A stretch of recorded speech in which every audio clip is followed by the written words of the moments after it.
Hi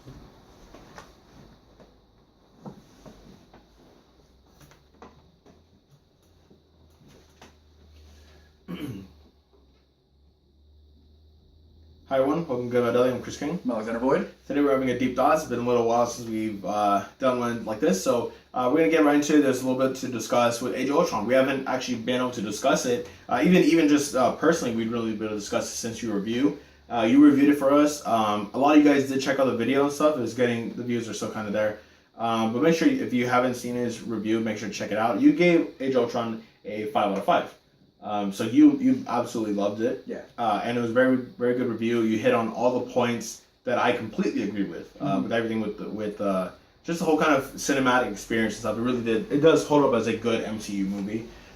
So we'll get to you want to talk a little bit about your review first? You know what? Yeah. So like a lot of things to do with the review is just like when you review something, the hype is still there. This is just slightly after the theater, and I just jumped on it. So sometimes it lowers down, sometimes it goes back up, or probably even goes even more. As time passed, like I keep thinking about other points. I keep thinking about comparing to the first one. Could this stand alone? If I have not seen any other MCU film, like would this still be as big a movie that it is? So that's one of the things. That's why Guardians of the Galaxy was so huge. Was because Guardians of the Galaxy could stand on its own. Yeah, definitely. Like I introduced somebody to MCU by making her go watch this movie. Yeah. And from there, boom, blew up. She loved it. She went to go see them all. This one, I don't think you could do that. So I think this one is kind of hard to keep a 5 out of 5. Like I think that this one you need to watch the rest, or then you'll be like, what's happening? Yeah, no, I know, and I completely agree with your review, and that's exactly why I had you review it rather than me. Because again, I'm a massive Marvel fan. Like you know this, like we both know this, but we've kind of already agreed where like Alex is gonna take a little bit more of the Marvel stuff with us, and I'm gonna take more of the DC stuff. He's a really hardcore DC fan. I'm a really hardcore Marvel fan. But that's just so we have a little bit more of a kind of symmetry, so we can kind of see both aspects and stuff. I reviewed the movie as well. But I have a written review. I still plan on posting to Tumblr, so we'll give you guys the details on that and stuff later. But no, I completely agree with you. I didn't give it as high a score as you did, but overall, I still really liked it. But I think that's probably the problem is just what you said. It just doesn't stand on its own. Yeah. So, but still, very good movie, and it gives a lot of lore. It does a lot of setup for the future MCU. So that's what I want to talk about today is the whole, what is Age of Ultron? Where does that stand in the MCU, the bigger MCU? First off, I guess let's start with this point at the bottom. The opening weekend was about $15 million less than Avengers 1 and stuff, so it's still in theaters. It's still going to keep rolling on. It's still gaining money. So do you think it's going to beat Avengers 1? I don't think so. I think that it's the same thing as every other movie. Which is not bad, right? It's still the second highest grossing film of all time. So yeah. So I think just like every other film, it's just you saw part 1, and that's always going to be dear to your heart. Yeah. So that's what's happening here. Like this is technically a part 2 to the Avengers. So yes. Yeah. So the sequels are always less.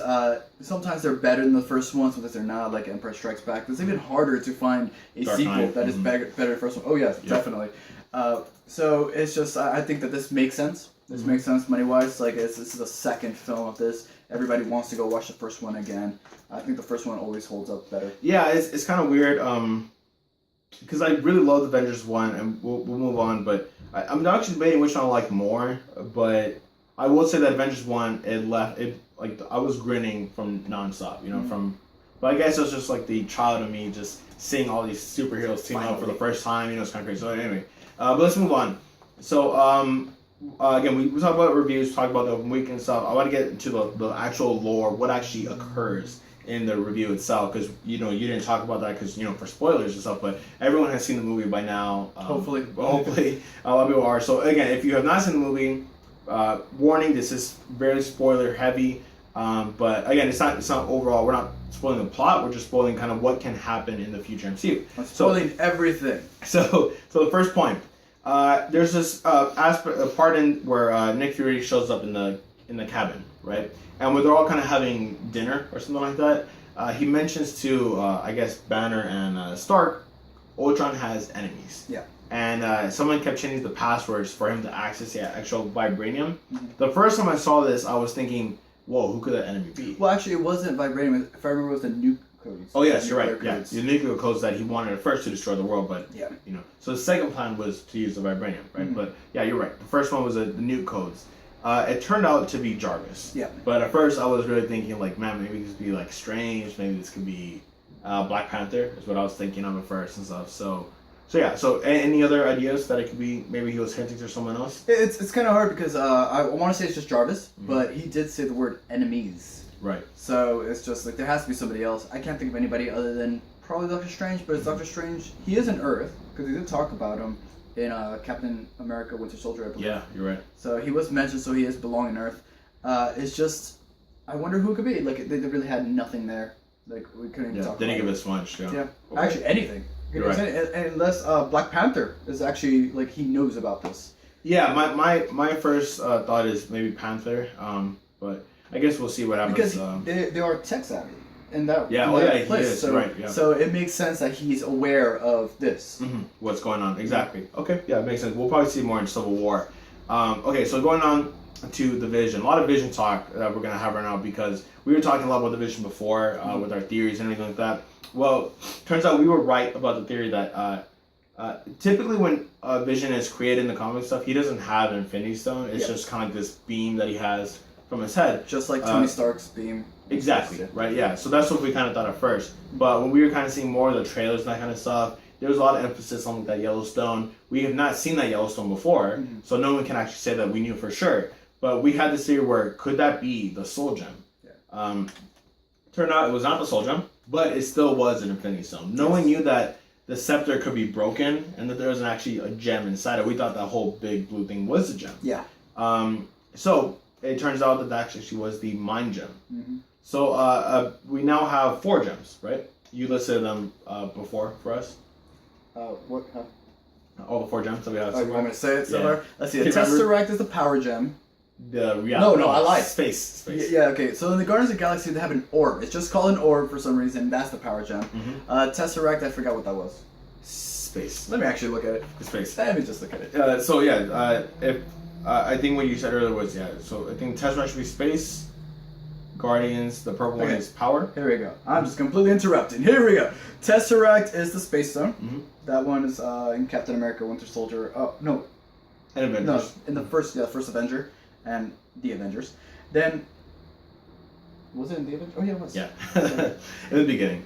Yeah, because they mainly focus on the Loki Pokey stick. Okay, so Ether is the Reality Stone. That's the one seen in Thor: Dark World. Then we got the Orb, which is the Power Stone, which came out only in Guardians of the Galaxy. Then we have Loki's Scepter / the Vision. It's the Mind Stone. Then the ones that we haven't seen yet is the Soul Stone and the Time Stone. Right. Okay. So we haven't seen the Soul or the Time. Yeah. So it makes it even trickier now is how we're gonna find these last 2 stones. There's so many films in between Infinity Wars and stuff. And again, the problem is the question is he gonna have the Infinity Gauntlet complete in part 1 or part 2? Infinity Wars. But even between those, I think it's just Inhumans, right? So let's just assume that he's gonna have it in part 1 for the time being. Where do you think we can see the Time Stone? The Time, I think, will work best in Doctor Strange. Because Doctor Strange, even though he does focus more on mystical stuff, so Soul Gem makes sense, he is very, very mystical and very like spiritual. But I think that due to the comments of Kevin Feige, he did say that it's going to be a little more like Doctor Who. So like Doctor Who fans would really gravitate towards Doctor Strange. So I would say that he's going through time. I say time really works for him. Yeah, they haven't really had time travel in MCU before. A lot of flashbacks and stuff, so that actually could be very interesting to work out. So time possibly in Doctor Strange, and then what about the Mind Gem? The Mind Gem, that's a tough one because I think I'm sorry, Soul Gem.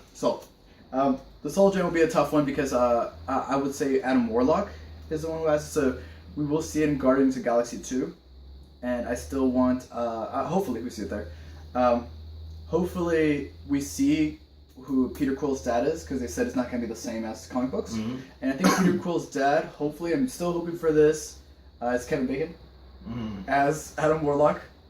They would do something like that. I think it would be genius. It's so good. He'll be in full Footloose attire, and then he'll just say, "Let's dance with Soul." Yeah, the soul gem. Yeah, typically Warlock is the protector of the soul gem and stuff. Thanos actually takes it from him. I think he kills him in one line. So probably our best bet is Guardians of the Galaxy 2. Yeah. Because the power gem is with the Nova Core, right? Although that would give the Guardians of the Galaxy 2 gems in the universe. Well, and I think Collector. What does he have? No, they gave it to they took it away from Collector and they gave it to the Nova Corps. Didn't he have something else though? Like Sith. She went up there. Oh, they gave Tesseract, right? I think they gave her the what's the other one? The Ether. Yeah. Okay. See, because the Collector still has it, even though the place blew up. Like we didn't see it leave. Yeah, that's true. Unless Howard the Duck took it. I know, right? Yeah, because Tesseract, I think is on Earth. I'm not really sure. Yeah, so that's I think we have to go watch the movies again. Tesseract is not on Earth because that the only one that was there is Loki Pokey Stick. Yeah. Tesseract not on Earth because in the end of the Avengers, the first one, you see it that Loki and Thor go back to Asgard. Yeah, they take it with them. They're like, oh, you let them have it. Okay, so the Tesseract is in the end, you see Lady Sif give it to the Collector. How about the Ether? I don't remember. Okay, so I think there's at least like one or two of them in Thor. There may be one or two of them in Guardians. So I think it'd be actually good for them to spread them around a little bit. I think the time does fit with Doctor Strange. And the Soul Gem, although I'd like to see it with Adam Warlock, we're not sure if Warlock's going to show up. It could be Nova. Nova could end up being Quill's dad. It actually would make a little bit more sense. Although they said he was part alien, so probably not. So I don't know. So we'll see. We'll see what happens. But those are theories for now. What about Black Panther? Would Black Panther? I don't think he's going to have a gem. Although it would make sense for Wakanda to be powered by something really powerful, but they're not really powered by time or whatever soul is in this universe. Something more like, I don't know, they're very tech forward and stuff, so I'm not really sure. Maybe it feels that the mind gem wasn't here, probably would say it's maybe with Black Panther. No, so we'll see. What about Spider-Man? Does Spider-Man have a gem? No. He'll bring his camera. That's all you take pictures of the gems. Maybe he powers it with one of the gems. I want to say bring Super symbiote. Maybe one of the symbiotes are powered by one of these gems or something like that. Something crazy. Okay, so there's this really interesting scene where Vision is saying that he's not necessarily a good guy, but he's pro-life. I thought that was kind of weird. He picks up Mjolnir twice, which was still the best scene in the entire movie was when he first hands Thor his hammer, and we saw the movie early, not in theaters. We saw the movie like a week before, not in theaters. But when we got to see it, even when I saw that, I gasped. I was like, "Whoa, that was crazy!" In theaters, I saw it twice, and yeah, the whole crowd was like, "Oh!" Like they were blown away. So it was pretty crazy. Vision is obviously very, very powerful, very worthy. It could be an effect of the mind gem, though. We don't know about that.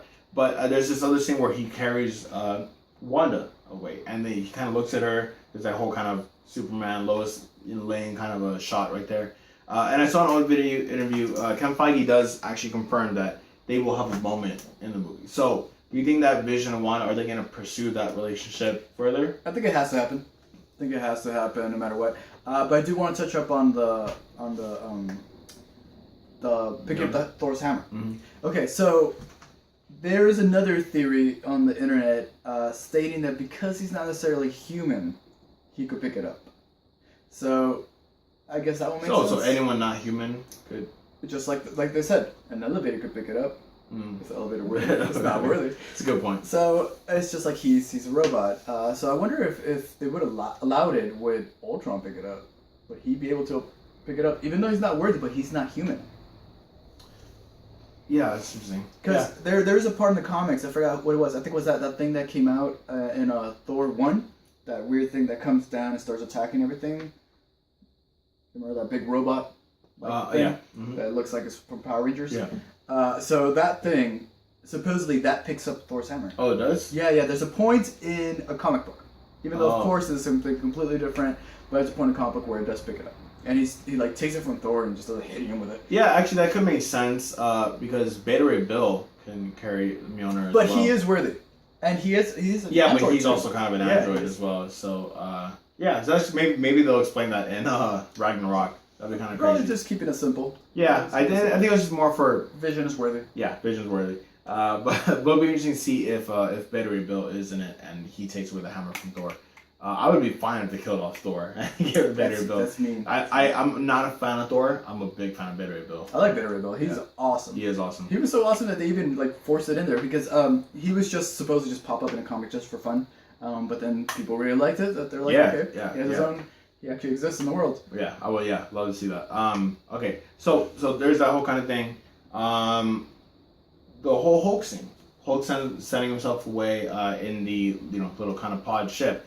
And so he actually does this in the form of Hulk still. Like you still see a lot of emotion in his face. Mm-hmm. He actually, cognitively does send himself away, presses the button to, takes off the little window with Black Widow right kind of there.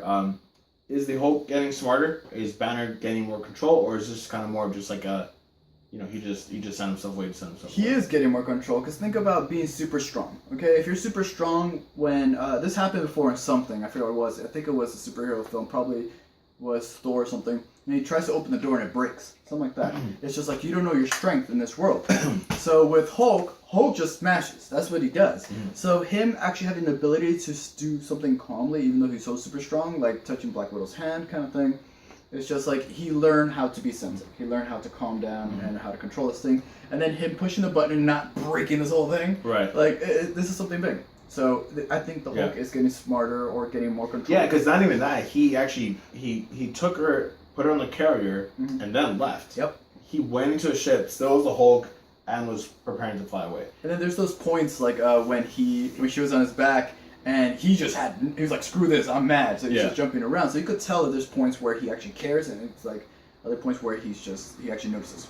Like he notices and then he doesn't notice. Yeah, so he is getting kind of, smarter or getting more control, right? Okay, so again, the biggest kind of theory behind here, do you think kind of Hulk or no? Only because of the comments by Kevin Feige. And at this time, I think Joss Whedon was also still part of the MCU stuff. And I think he said like it would be too expensive. Yeah, and the fact that Universal still supposedly owns the rights, right? Yeah. So for a standalone film, so that would be too expensive. Well, I mean, you could do Planet Hulk or World War Hulk down here on Earth, right? He could kind of gain control of the Thanos. No. You think that would be over there? I think it has to be somewhere else because the whole point of it is Bruce Banner gets super pissed and he goes to his other place and has his gladiator thing. Yeah. So it's just like you can't build an army with humans. Like, how is he gonna have the gladiator thing? There's gonna be the Hulk Part 1, like the original Ang Lee's Hulk, where it's just fighting tanks and stuff. Yeah. I think if they did it, it would be more of a kind of a different version of Planet Hulk, where they probably wouldn't even call it Planet Hulk. They would just call it Hulk something, whatever. Island. Hulk Island. Hulk Island. Hulk City, or something like that. It's a horror game. But they would. I don't know. So yeah, my money as well. They're probably not gonna do any more Hulk stuff. He'll be in Infinity War, obviously, but. Other than that, I don't think we're really going to see more Hulk. Yeah, because, again, he's a good support Actually, though, however, we didn't talk about this, but I think it's because it's still in the film rundown, just waiting for us to talk about it. Thunderbolt Ross is in Civil War. Yep. A lot of the hardcore, actually, hardcore is talking right now about Abomination. Like, could he bring back the Abomination stuff? But the hardcore of the hardcore, Thunderbolt Ross becomes Red Hulk. Yep.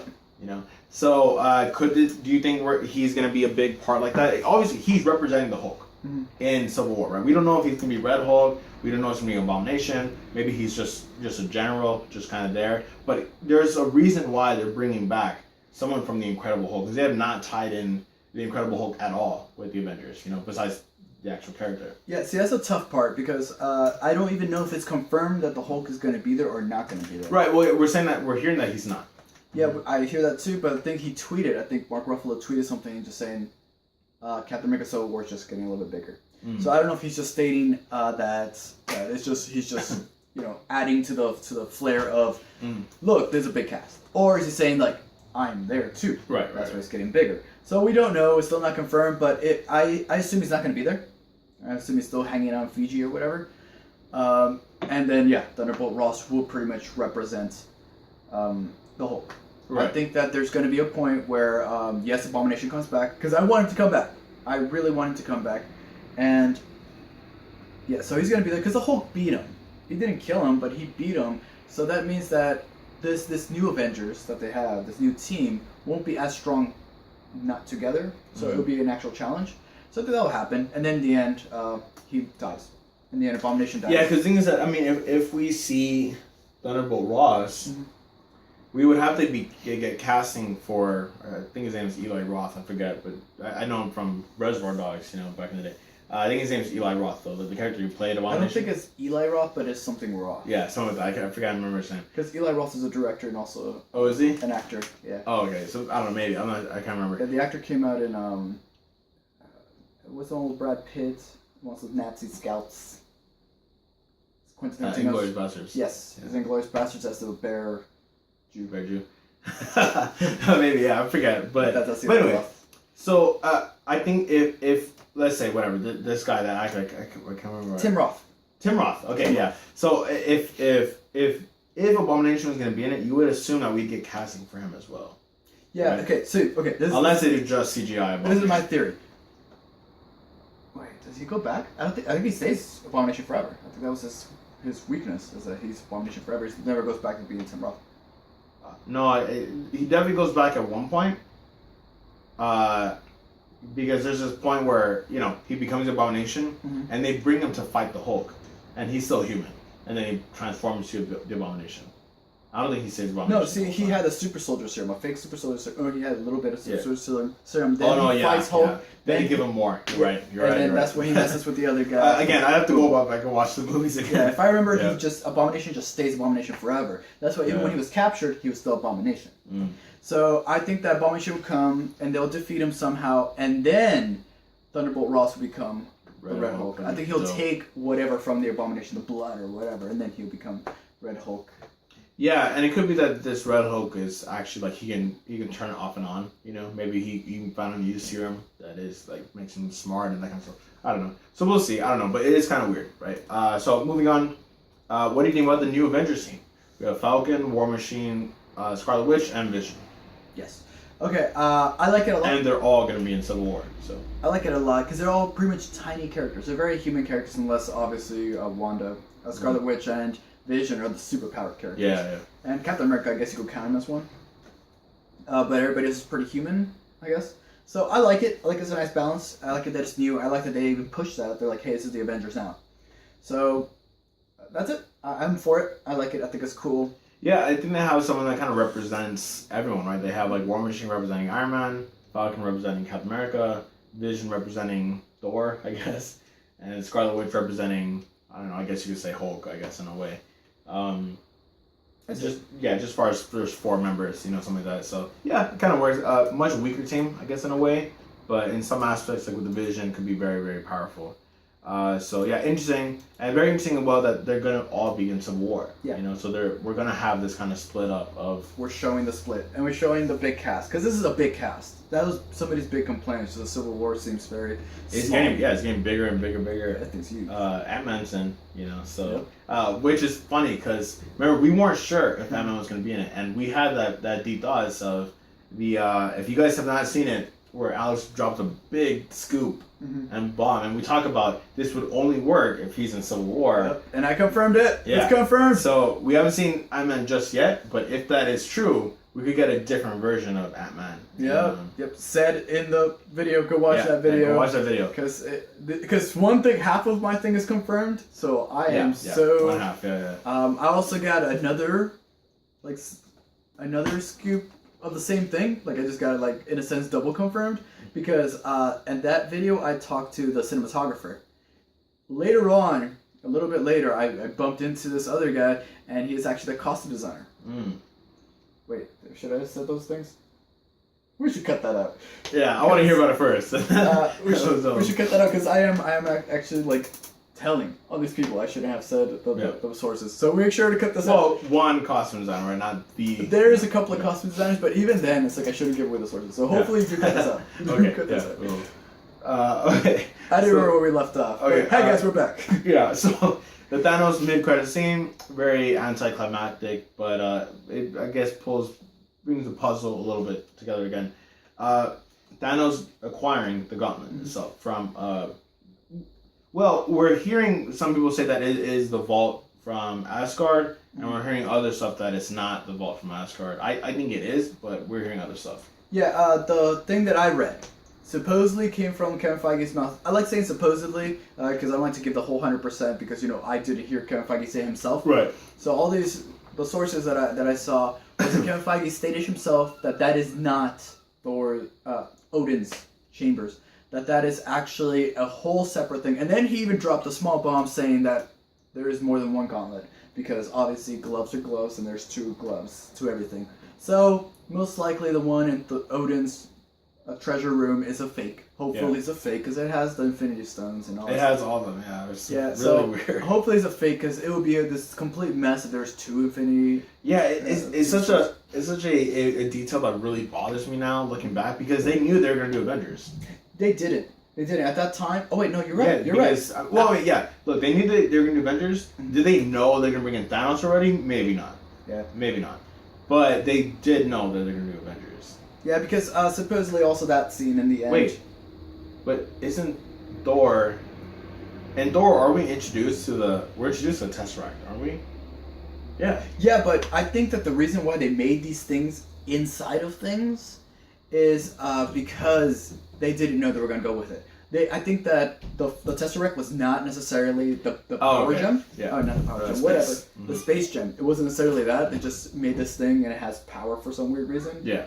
So I don't think that there were necessarily stones inside until later on. They just decided. Yeah. Yeah. See, that's the funny thing is, as much as they were trying to create this universe, that's a very detail that you should not have.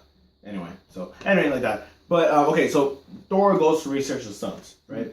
So again, could there be 2 gauntlets? Maybe. There's never been 2 gauntlets in the comics to my knowledge. Not that I know. But is there 2 sets of stones? I would say no. I would say that the Odin's one is just for show. Mm-hmm. It's just a gauntlet that's completed, and it's just a little Easter egg. And the other one is an actual power gauntlet. Okay. It is the Nintendo Power Glove. Yeah. Okay, so that makes sense for me. Oh, and I was for the ending credit scenes. I don't know why we just want this big thing. Well, the thing is with me that's probably like a scene that could have been just in the film itself, and there really didn't have to be an end credit scene. I don't know. I guess we're spoiled. We are spoiled. But the thing is that it's kind of like that whole Howard the Duck scene, right? I think I would have liked to have seen it. Could have been a scene that doesn't play into anything, but I would have even preferred to see like a scene of like the New Avengers training, maybe, or something like that. I don't know. Sure. It was just kind of weird. I like it. You know why? Because I felt like we've kind of already seen something like this before. Because it was very much like the Avengers 1 end credit scene where Thanos just turns, you know? Yeah, see, that one was cool because that shows the beginning of the Thanos quest. Yeah. And then the second one is just like, you know what? He's done sitting in his little chair. Yeah, I guess that makes sense, yeah. Little giant chair. Yeah, so where it says like, you gotta do it yourself or something like that. Very yeah, okay. I like it. Okay. I like it. I'll say I'm okay with it now. Yeah, because I did get that. You know what my problem is? Again, I think that they could have, because this is not the end of Phase 2. Mm-hmm. We still have to wrap up Phase 2. I'm excited for Ant-Man just because even if the movie's not good, I want to do a very big deep thoughts of. Don't go with that negativity. No, I'm hoping it'll be good, but I'm still my mind. I'm just like I really wish Edgar Wright was still on. Did you know? Peyton Reed did Yes Man, and I hated Yes Man, so I'm just nervous about that. So anyway, I'm hoping for Ant-Man, but anyway, I do want to do a really big deep thoughts on Phase 2. Like what was Phase 2? What did we learn? Going back, which movie did you like the most and stuff like that. So I'm excited for that. So we'll talk about that. So anything else you want to add for Age of Ultron? Any other theories? Nope. Other than I liked it. Liked it. Okay. All right, cool. So hopefully you guys have seen it by now. If not, definitely check it out. It does really kind of act as a good bridge for everything that happened in Phase 2 with the stones, and I think it's gonna very tie into. There's actually one thing. Is do you think that the special edition DVD will actually have those extra scenes? Okay. I don't even know if they were filmed. I know that he was in the script. Well, I hear that they're filmed. I hear that there's a lot of film, especially with the whole Thor research. Remember, really funny, going back, you said that in the trailer, like that woman who kind of disrobes, you called that she was in the film, and she was in the film. Like when we saw it, she wasn't, so that was one of the things that was cut. Apparently there were kind of like oracles that they actually possessed Thor and showed him visions of where the mind gem was. I want to see that. That sounds awesome. Yeah. So it really explains about how Thor comes to the whole conclusion of Vision, because that was really fast. It was really weird. He's done. He's taking a bath. Yeah. So yeah, it was really weird. I'm not happy with the whole Joss Whedon kind of thing, but I will say that I think the best version of this movie will be that extended cut. Yeah. I'm not sure, but he said I'm not sure if they're going to allow him to release it because it's a lot of footage and you have to pay for that kind of stuff. But I mean, you could release it unedited. I don't care. I mean, they filmed it, so I want it. I want to see that. But you know, it's this Amazing Spider-Man. Like they had this whole secret thing. That movie would have been so good if they just left it in. And a lot of it was filmed already, so that's why it didn't come out on DVD. Norman Osborn's head like froze. That sounds awesome. What the heck? Yep. And why would you cut that anyway? That's So I agree. I do think that they should release it. I hope it releases. And if they do, I think that will be the best version of Age of Ultron. Will be that boost up DVD sales. Yeah. Boost up Netflix sales. Yeah. They don't add it. So I don't even know. Okay. Yeah. So all right. So good. So make sure for everything with this MCU. Make sure you're also staying tuned for Ant-Man. We're going to be covering a lot of that in a few months coming. Just subscribe to Goodbye Dudley. I'm so for Ant-Man. That's gonna be awesome.